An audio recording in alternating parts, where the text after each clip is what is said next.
الحمد لله الذي أمر العباد بالحسنات والأعمال الصالحات، والصلاة والسلام على نبي الكريم الذي تمثلت جهوده بكبار ورجال الدين والمعرفة، وعلى آله وأصحابه الذين حققوا توجيهات الرسول الخاتم صلى الله عليه وسلم. أما بعد، أعوذ بالله من الشيطان الرجيم. بسم الله الرحمن الرحيم. وعباد الرحمن الذين يمشون على الأرض هونا وإذا خاطبهم الجاهلون قالوا سلاما، والذين يبيتون لربهم سجدا وقياما، والذين يقولون ربنا اصرف عنا عذاب جهنم إن عذابها كان غراما. قال تعالى في موطن آخر: محمد رسول الله والذين معه أشداء على الكفار رحماء بينهم تراهم ركعا سجدا يبتغون فضلا من الله ورضوانا. حضرة رئيس الاحتفال المبجل وسادة الكرام، إني أريد أن أتحدث أمامكم حول موضوع عارف الكبير الحاج إمداد الله المهاجر، فألتمس منكم أجمعين أن ترغبوا في السماع والعمل بالخير. أيها الإخوة في الله، إن الشيخ إمداد الله المهاجر قد تولد سنة 30 و200 وألف من الهجرة النبوية، ويتصل نسبه الشريف بأسر متدينة ذات صلة عميقة بالشارع الدينة، فكان من شيوخ الأسرة الفاروقية. فكانت أخته الصالحة متدينة متزاوجة في أسرة الشيوخ الصديقية في نانوتا.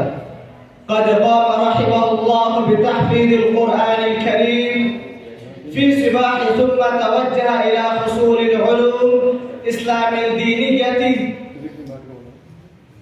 قد قام رحمه الله بتحفيظ القرآن الكريم في صباح، ثم توجه إلى حصول العلوم الدينية والإسلام والفنون الدينية والإسلام. الإخوان، من قرأ وطالع خطاباته التي أرسل إلى تلاميذه وأتباعه يعلم علما تاما بأن تعمقه علوم الإسلامية. الإمام محمد قاسم نانوتي رحمه الله تعالى كان الشيخ رجلا رشيدا صالحا تقيا ورعا متصلبا بالدين.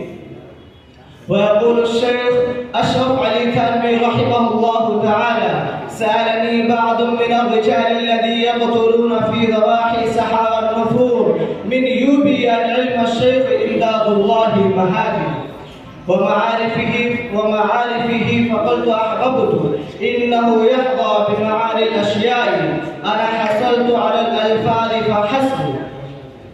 الإخوان، كانت حياة الشيخ مملوءة بالكفاح والنزال ومحاربة ضد الأعداء والحاقدين على الدين المصطفوي الإنجليزي، وقد لعب